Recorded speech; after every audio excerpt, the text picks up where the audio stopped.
Let's review Body Tourist by Jane Rodgers, which is a dystopian speculative fiction set in 2045 in basically London. This hits a little bit too close to home because it is only 20 years into the future, and it is so accurate in some places, but the story basically follows procedures bring the wealthy dead back to life for 14 days in the bodies of lower income people that require the life-changing amounts of money. So they effectively sell their bodies for science, and for 14 days they let someone else inhabit them. So let's get into the review. The reviews and tags I've seen of this online says it's science fiction. It is not science fiction in my opinion. There's not enough science in this to be science fiction, and looking at it again, it's actually a relatively short book. It's only 229 pages. It doesn't go into the depths of how the body tourism actually works. It just says we're going to put this person and that's it. So if you're coming to this from a science fiction lens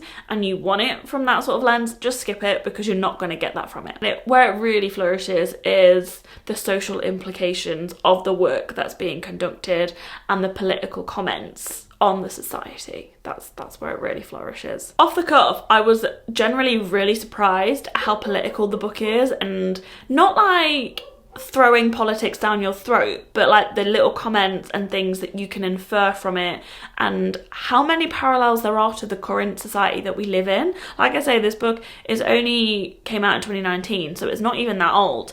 And I think that's the bit that makes you think the most, is how the comments and things that Jane is saying in this book actually relate really accurately to what's going on right now. For example, this bit is probably a lot more into the future, but you can kind of see it happening. But there's a rise of bots, which effectively are robots equal AI, that just take over a large majority of the workforce, which therefore means there's a large portion of the population that is now unemployed because bots are doing the teaching jobs, the caring jobs, and pretty much any other job that they can. Therefore, all of these unemployed people are now running away into the VR world to explore, play games, learn things, do things, whatever. But what Jane comments on in this is the fact that people are literally just sat for days on end just in their VR, not moving, not eating, not doing anything apart from being in the VR. And I'm not being funny, but that's not unreasonable to think that that could happen in the near future. And then also, what just really struck me in this, which I think was really cool, is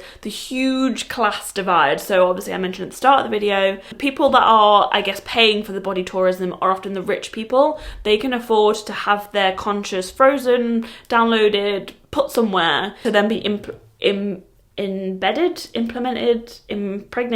into a living body. And where the class divide comes in is that those on the lower income in the northern estates basically can't survive. They need the money, and this money is like 10 grand, 20 grand, whatever, life-changing amounts. Everything about the society of this book is believable, and I think that's the bit that makes you kind of take a step back and think, whoa. And it's also just a comment on how we currently function and where we could possibly go, which is why I quite like a speculative fiction like this, because it just sees the world as it is and then runs with it. Now, I guess going on to the actual writing and if I like the book or not, it was really simple and very easy to follow. It's definitely a plot-driven book. As you can see, this is tiny. I wish it was longer. That was one of my main gripes with this. It generally could have done with a lot more substance in it. It has multiple point of views, but you don't really care about those point of views because you don't get a chance to. This book definitely could have been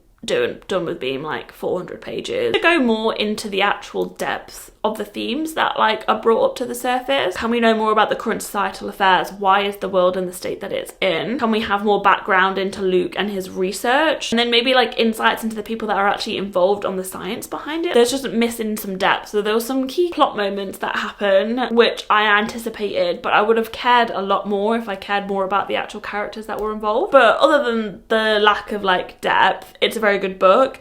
So I would say it's a 3 out of 5.